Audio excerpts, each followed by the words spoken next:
We get a question from one of our Patreon family members, a very recent member, Drew. Shout out to you, Drew. Thank you for your support. I appreciate it. And the question is, Saeed, do you still strength train? Do you still work out with weights? And does having a heavy muscular body, is that an impediment to spiritual growth? And the other part of the question is, he works as a carpenter and he's wondering if, he's trying to do some fasting, maybe some water fasting, I assume. And he's saying it's very difficult because his job is physically demanding. It's carpenting, okay? It's pretty demanding. I took a carpenting class once, and this was back in high school. It's a lot of work.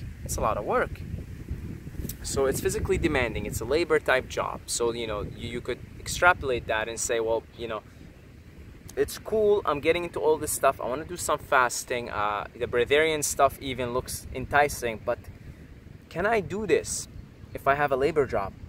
And then you try it out for yourself. Maybe you fast for a day or you something. You're like, this is pretty difficult, right? So then, what is it? What is your opinion on this? Okay, so first of all, let's cover the first part of the question. Do I still strength train? No. I don't lift heavy weights anymore. The most I'll do is calisthenics.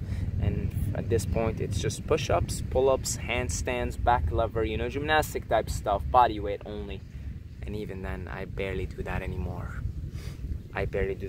Now, why is that? Does that mean, am I implying here that having a muscular, dense body is an impediment to spiritual growth? Am I implying it? Is that why I stopped training, resistance training, muscular training? From occasions, I just do, again, calisthenic type workouts. Okay. The answer is yes and no. My answer for the question is having a muscular, heavy body an impediment to spiritual growth? The answer is yes and no. It's both. And now, some of you guys are aware of my fitness days where I was very buff, okay? I had a bodybuilder type body, okay? Very buff. I mean, you just go do a simple research, the holistic superhuman. Okay, you'll see all kinds of biceps and pecs and abs, which, my body is still pretty ripped. Obviously it's not the way it used to be. I'm not training with weights, period. And at some point, I was benching 2 plates and 25. And I'm like 5'6". 100, at the time I weighed maybe 155 pounds. I was benching 2 plates and 25 for reps. Okay, so I come from that background and I want to share my experience with you as far as that and how it relates to spirituality. So the predicament with lifting weights and calisthenics, much easier on the body, much easier on the body, right? The predicament that you will eventually find yourself in, that you're finding yourself in if you do strength training, is you feel a lot of tension in your body, because what happens with that type of work, it's very demanding on the physical body. So then you require a lot of your life force is going to go towards rebuilding the muscle and healing it. Because what happens with strength training, you're beating your muscle up. You're beating it up. You're destroying the muscle. And the body says, look, okay, I could deal with this. I could deal with anything. The body could do anything, right? The body could do anything. So the body says, look, I'll do what you're asking me to do. You clearly want a stronger muscle. So I'm going to do that. I'm going to do that for you because it's your right. The body is programmed to respond to consciousness, your consciousness, however you want. You're playing, you're playing inside this toy within this game. So then the body says, look, I'll do it, but you have to understand the price involved. And the price involved is, this is a very energy intensive thing. And it requires a lot of your life force. So you're going to be sleeping 9-10 hours and you're going to wake up you go and do some squats, some heavy squats and heavy deadlifts, you're going to wake up the next morning, no matter how much you slept, by the way, even if it's 9 hours, you're going to be sore, you're going to be tense, you're going to feel heavy. Okay? You're going to feel heavy. And one thing that I, back in my more naive days, not that I am very wise, I still don't know shit. In all honesty, I'm saying it. I'm not saying it because I'm trying to be fakely modest. I really have a long way to, I have a long way ahead of me, okay?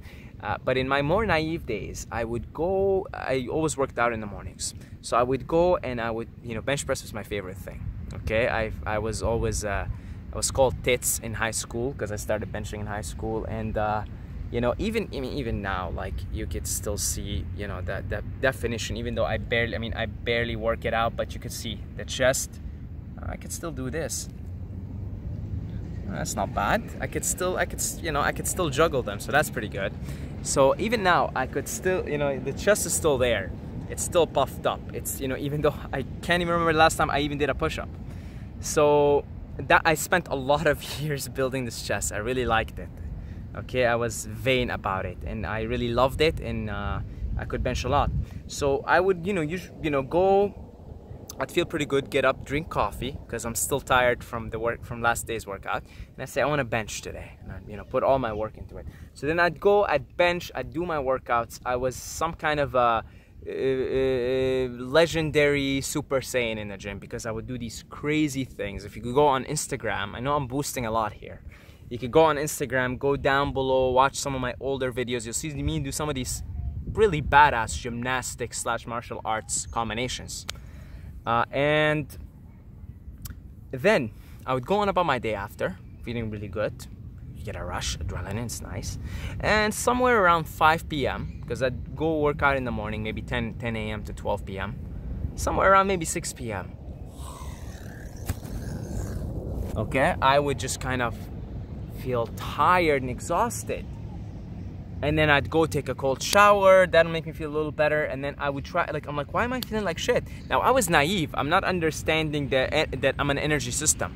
But what's happening is my body says, look, that was a pretty cool, badass workout. But now we've gotta do something about the destruction that you've caused to your muscles, and we've gotta regrow it so the next time, we're not as tired here. We're not as exhausted, that you have a bigger, stronger muscle and you could carry out what you carried out today and better. So then the body, that your energy, your life force has to go into building the body, that you're asking your body to, you're asking of the life force. Now keep in mind, the human body is not designed to put on these big muscles. It isn't. Okay, keep that in mind at all times. It is not designed for that. The human body is designed for low intensity activities. Walking, and jogging. Light jogging, not even like intense. Light jogging and walking. Much like a cheetah is the fastest land animal, human beings are the longest walking animals. This is our thing. Walking is our thing, period. If you want to gauge the fitness level of a human being, see how long they can walk before they get tired. That's your test. If they can walk for infinity, that's a very healthy person. That is one of the healthiest human beings you'll ever meet. If they're getting tired after 30 minutes, doesn't matter how much weight you lift, doesn't matter how much you squat, doesn't matter how much you bench, doesn't matter how well you do anything. And so, that's your fitness test right there, is walking. So we're designed to walk. So then when you ask the human body to do something that is not designed to do, it isn't nobody by nature has like big giant muscles unless your genetics are extraordinary. Okay, so yeah, you're asking your body to do something that is out of its comfort zone, and it has to put a lot of life force into it. You understand? And that's where doing strength training and heavy weightlifting could emphasize on that word, could become an impediment to spiritual growth. Could. Why? Because it's going to take a lot out of your energy that could go into other spiritual pursuits, such as meditation, such as service, such as whatever it is that you do that you feel is lighting up your soul. Okay? And so that also results in a lot of tension, right? I mean, you sit down and meditate and you're tense all over. It's very difficult. And I think that's why in those days I could never meditate. In all honesty, I was always tense. You know, all that badassness and all that things you saw and all these heavy lifts. For you guys who really followed me for fitness, you know what I'm talking about. You've seen some pretty badass shit. And all that came at a price, at a heavy price, which was, I was always tense. And my sleep quality was subpar, and I always wake up feeling tired, man. I was drinking coffee I was drinking coffee every morning, because what happens when you train with this intensity is the body also produces lactic acid. Lactic acid. Now that's acidic. That's what causes the tension. That's lactic acid and waste byproducts as the body heals and regenerates and grows the muscle. Okay, lactic acid. And so that's acidic. That's whenever you feel tense and tired, that's acidity in your body. Acidity destroys. Okay, it's not pleasant. Somebody with an acidic body is somebody who's always feeling mentally fogged. He's got a headache, inflammation, all kinds of problems. Okay, and so that's obviously going to affect a lot of other aspects of your life. You know, if you always have a headache, if you're always inflamed, if you're always tense in your body. You know, Hatha Yoga was invented by the yogis to keep the body as calm as possible so that they can sit down and meditate. Because they've recognized if I'm sitting down and meditating and my knee hurts and my neck hurts and this and that, I can't even focus on the divine. I can't focus on contemplating the absolute. You want to become nobody. You want to become you. If you feel your body, it means you have some problem. Think about it. If you have, like, when is the only time you feel your back? You only feel your back if there's tension in your back. But if there's no tension, you don't feel it, and you want to be light like a feather. And so that's a problem there. Okay. Now, could you still lead a spiritual life, a meditative life, a reflective life, a contemplative life, a life of servitude, a life of compassion, and still be big and jacked? Absolutely. Absolutely. Of course you can. Of course you can. There's no question about it, no doubt about it whatsoever. You could. You've just got to work your way around these things. Okay? The other thing is, you know, if you're combining strength training with poor diet, if you're eating heavy foods, protein-dense foods and fat-dense foods, that creates acidity in the body. That makes the problem even worse. And that's often what people who strength train do as well. Okay? But I know a guy, his name is John DePaz. He's on YouTube. And he's pretty jacked. Like, I'm talking really jacked, okay? Like bodybuilder type jacked. And he's a fruitarian. He eats only fruits. And it doesn't seem like it's impeding his spiritual growth by any means. He's somebody I like to listen to.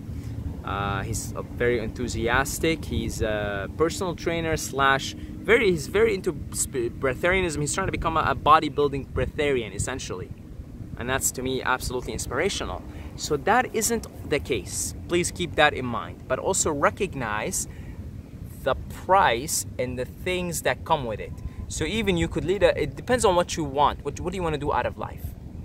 You know, some people are here not even to meditate, to serve. They don't care so much about meditation. They just want to serve. And they're okay. They can have tension and this and that, but they'll do their service. And they still want to have like a bodybuilder type body. All power to you. Keep that in mind. It's all power to you. It's what you want to accomplish out of life. I found myself naturally just navigating away from that world. And yeah, I can tell you, I don't have, my body's very light, very loose. Okay, compared to what it was in those days, it's very loose. My neck was always tense. I was always complaining about it, and I went to see a chiropractor and this and that, and I had never realized how much acidity I was dumping into my body, how much I was asking of my body. So then I naturally just sort of, you know, I don't know, just kind of naturally gravitated away from that. and I do a lot of walking. Walking is my thing. Okay, walking is my thing, and often when I take my friends out for a walk, I've learned now, because it happens so much, is we'd be walking, and I'm so used to, I could walk for hours and hours and hours, and it happens so much now that I'm more aware of it. I'm more just sort of aware of the other person, that after maybe 20 minutes, 30 minutes, whoever I'm walking with, they just want to sit down. Okay, so now I learned that. So every time I hang out with somebody that I know they're not on that level of hiking and walking and being in nature, I'm very mindful of them. You know, I have to make sure that they're comfortable. So I sort of sense them. And when I feel they're a little bit tired, I say, let's sit down. Okay, because yeah, that's ultimately what the human body is built for. And you know, the walking, it moves the lymph system, it moves the blood, it's very easy on the body. It helps, again, it helps get rid of acidity and toxicity in the body. So that's where strength training, bodybuilding, all these heavy things could be an impediment to spiritual growth. But they're absolutely, it's absolutely not a rule that it will affect you that way. Okay, it absolutely isn't. But again, understand the price, understand what you have to pay to achieve the body that you want to achieve, the muscle size or whatever. Okay, understand that, and if you could work with that and still pursue a spiritual life, by all means, all power to you, my friend. All power to you. So that's the first part of your question. Okay, the second part of the question is your job and fasting. You're a carpenter, and so any labor work. And how do you combine fasting? And you said you got a little tired. You tried it and you're like, I don't know if I could do this. Because fasting, the thing with water fasting is you've kind of got to take a vacation from life if you're going anywhere above 24 hours. Because all of us have parasites and all of us are so toxic and acidic that I guarantee you, if you actually go any more than 24 hours and you've never done it, you're going to feel like absolutely a bag of shit for many days if you're going to carry out the water fasting, because your body begins to dump all these toxins that are laying dormant of years of abuse, dietary abuse, lifestyle abuse, environmental toxins. They pretty much, you're going to need to take a vacation from life to do a water fast. Okay, you're really gonna have to take a week off of work if you want to push it any more than 24 hours. Now, what if you want to do intermittent fasting, 20 hours, 18 hours, but still you've got to work. You've got to work your way up to it. It's not 18 and 20 hours are not that difficult. You could do it even in a labor job. And I used to move furniture, and I used to do 18, 20 hours.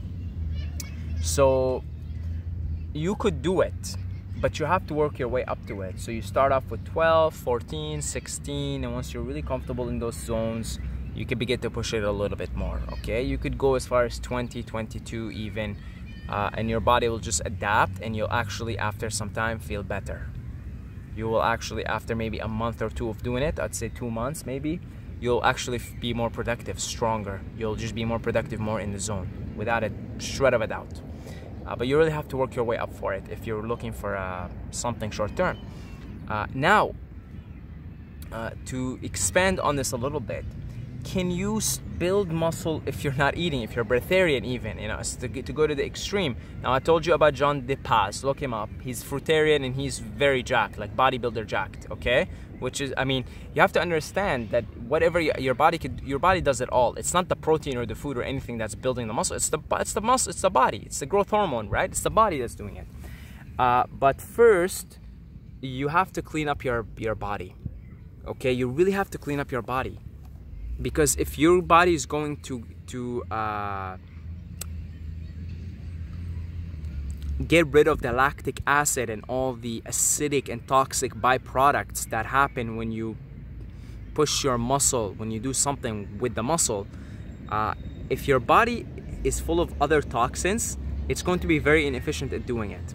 Now, there is a breatharian guy that doesn't eat. His name is Jericho Sunfire. He's very ripped. He works out. His workouts are intense. I saw some of his workouts on YouTube. He's breatharian. He doesn't eat.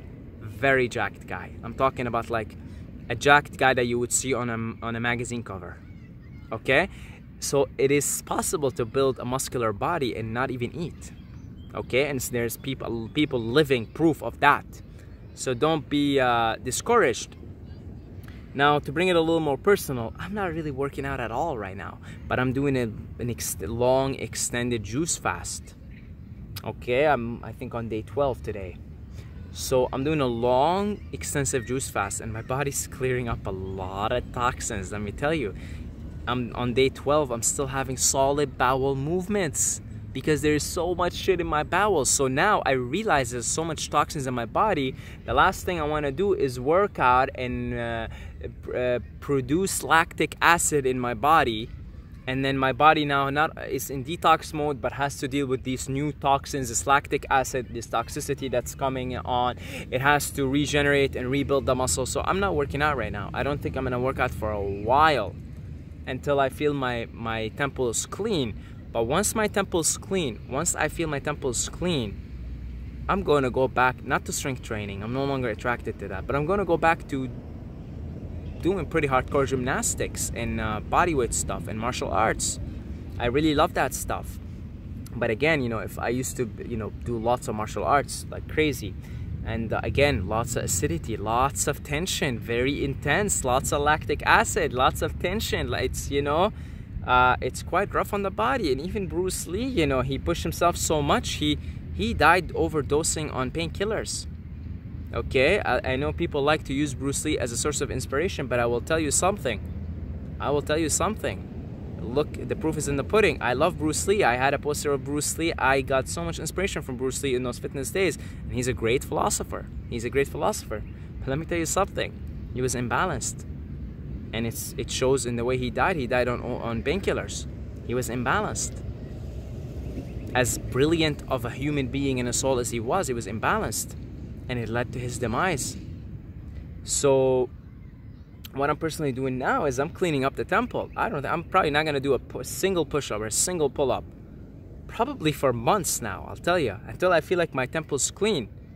Then it's back in again with a clean body. Now I mean, that guy I told you about, Jericho Sunfire, his body's probably so efficient that he works out, and in the morning and by evening, his body already like regenerated his muscle, and he's probably ready for another workout, because it can just get rid of that lactic acid, because the guy doesn't eat. His body's so clean that so it's funny, because when you become breatharian and the less you eat, and once you're in that state, the pranic state, you could probably like do some crazy strength shit that you would never have been able to do in your eating days and in your older days of toxicity and acidity and imbalance.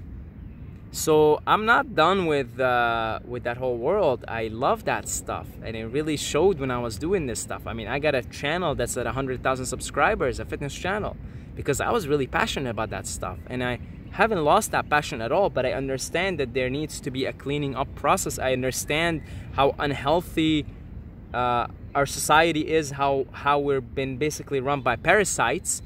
And now I'm on day 12 of juice fasting. I can tell you a lot of shit's coming out, my friends, via my bowels, like mouth sores and all kinds of things. I got a lot of toxins in there. It doesn't surprise me. I only stopped eating meat products 4 months ago. That's it. I've been eating meat all my life. I've been eating dairy most of my life. I've been eating absolute junk for a big chunk of my life. And there's a lot of toxicity in there, my friend. It's a lot of toxicity. I grew up on junk food. A lot of toxicity in there, even from my childhood days, and I'm seeing it now all come out. So I'm holding this juice fast for many months to come. Okay, I don't think I'm gonna break it anytime soon. Or why would I?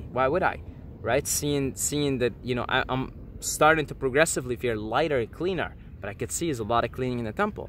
After that, yeah, why not? We'll go back and have some fun and do some monkey shit, do some, you know, whatever.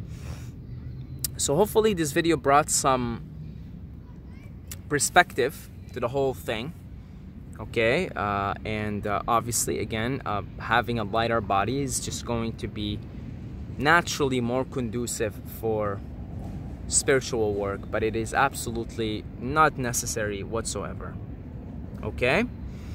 So thank you for your support on Patreon, my man Drew. I really appreciate it. And thank you to all the Patreons for supporting, for helping this channel. Make sure to check your feed on a regular basis. And if you have any questions, just reach out to me directly. And I'll be happy to answer them. And if you'd like to pledge your support and join the Patreon family, buy me a cup of tea or a young Thai coconut, you could do so. $2 a month. And if you really want to do it, get off your ass right now, get your credit card and put in your information. It will take you 5 minutes. Thank you very much. $2 a month. It's not the end of the world, and you help me. I mean, we've got at this point 23 Patreons, which is amazing, and it's growing. So thank you guys. I appreciate you. You guys are awesome. And if you want a one-on-one consultation, face-to-face, is something you want to talk about, something personal, something non-personal, you want to talk about Brahmin or your ex-boyfriend, your ex-girlfriend, whatever, just hit me up. It's you can book a consultation. All of these things are in the description, the links. Love you guys, and until next time, may the force be with you.